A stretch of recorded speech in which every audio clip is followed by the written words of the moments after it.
Have you ever used a piece of software or navigated a website and just thought, this thing feels completely broken? Well, in this explainer, we're going to dig into a really powerful, kind of hidden principle from way back in 1968 that explains, well, pretty much everything about why the systems we use and even the companies we work for are built the way they are. I mean, we've all been there, right? You're just trying to do something simple, and the product in front of you feels like it is actively fighting you every step of the way. It is such a universal frustration, and it applies to literally everything, from clunky software you buy to maybe even your own company's internal tools. Yeah, these pain points, they are just everywhere. You've got that clunky software, government websites that are, well, impossible to navigate, and different departments in the same company that just can't seem to talk to each other. They feel like they're on different planets. But what if I told you there's a single fundamental reason behind all of this? A reason that has way less to do with the technology itself and everything to do with people. Okay, so to really get this, we have to hop in a time machine and go all the way back to 1968. There was this computer scientist, a guy named Melvin Conway. He published this paper with a fantastic title, How Do Committees Invent? And, tucked inside that paper was an observation so powerful, so profound, that it eventually became known as Conway's Law. And the idea is actually startlingly simple. Here it is. The way your teams are organized, and more importantly, how they communicate with each other, that directly, inevitably, shapes the final product.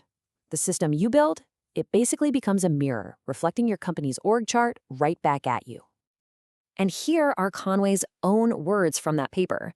He said that organizations are constrained to produce these designs. That word constrained is so important. It means it's not a choice. It's not like they're trying to do this. It's just an inevitable result of how we humans work together. The communication lines, or maybe the lack of them, they literally get hard-coded into the final design. So, the big question is, how does this actually happen? How does an org chart become software? Well, Conway, being a scientist, actually pulled a concept from mathematics to explain the hidden force at work here. He called it homomorphism. Okay, I know, that sounds super complex, but I promise the idea is actually really simple.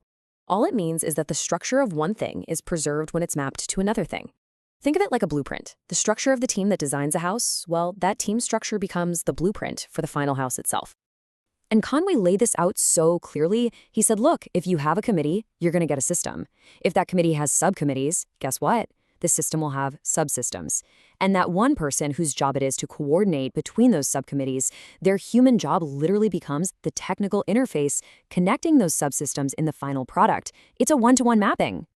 So let me just say that again, because it's so important. The lines of communication in your organization become the interfaces in your product. It's that simple. If two teams talk to each other a lot, they'll build a nice, clean interface between their parts of the system. But if they don't talk, their parts of the system won't talk either. They'll be siloed, even if, for the user, they absolutely should be connected. All right, so this isn't just some abstract theory. Conway backed this up with some incredible real-world examples, right in his original paper. They show this law in action just perfectly. Let's take a look at 3 of his classics. Okay, so example number 1, this is probably his most famous one. It came from a small contract research organization. They were given a very specific task, build 2 different computer compilers. So this company had a total of 8 people to do the job. They put 5 of them on building a COBOL compiler, and the other 3 on building an ALGOL compiler.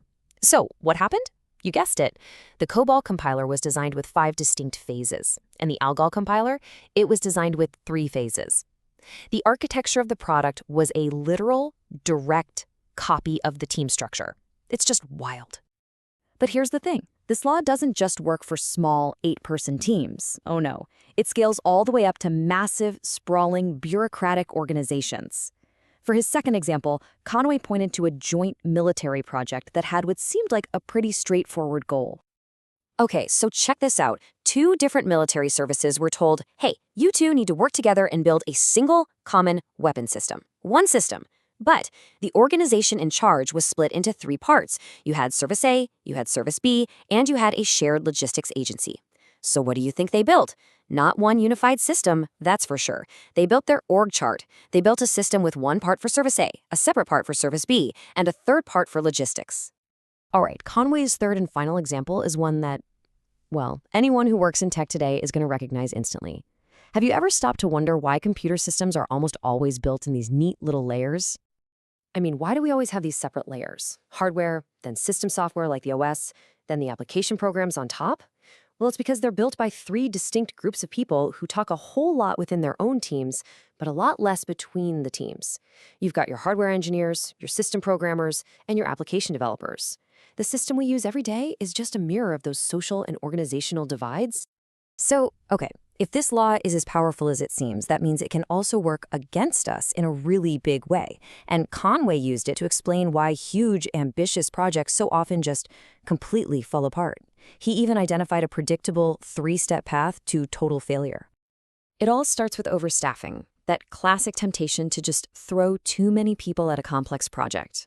What happens next? A total communication breakdown.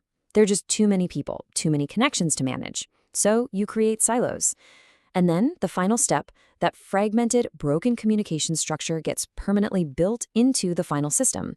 And you end up with a product that's disjointed, clunky, and barely even works. But why on earth does this overstuffing happen in the first place? Well, Conway pointed out a few reasons. First, you've got intense schedule pressure that forces delegation. Then you have managers who feel like they're vulnerable if they don't use every single person available to them. There's also Parkinson's law, right? Managers are just naturally motivated to expand their own teams. And of course, there's that huge mistaken belief that you can just throw more bodies at a problem, that 100 people for 1 week is the same as 2 people working for a year. It's absolutely not. And Conway just perfectly summed up the painful result of this whole mess with a quote that is, man, it is still so true today. There's never enough time to do something right, but there's always enough time to do it over. Oof. That is just the inevitable, heartbreaking outcome of trying to build something great with a broken team structure. Okay, but here's the good news. This is the empowering part of the whole story. Conway's law doesn't have to be a curse. It's a tool. Once you understand how it works, you can flip it on its head and actually use it to your advantage to build much, much better systems. And this brings us to what is, for me, the most important takeaway from his entire paper.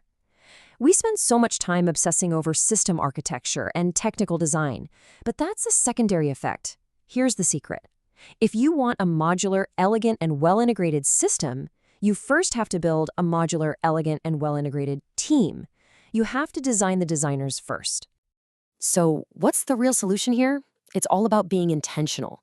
You have to consciously organize your teams around the communication paths that are needed to build the product you actually want. Keep your organizations lean, keep them flexible, and maybe most importantly, if the system concept needs to change halfway through, you have to be willing to change the team structure to match it. The organization has to serve the design, not the other way around.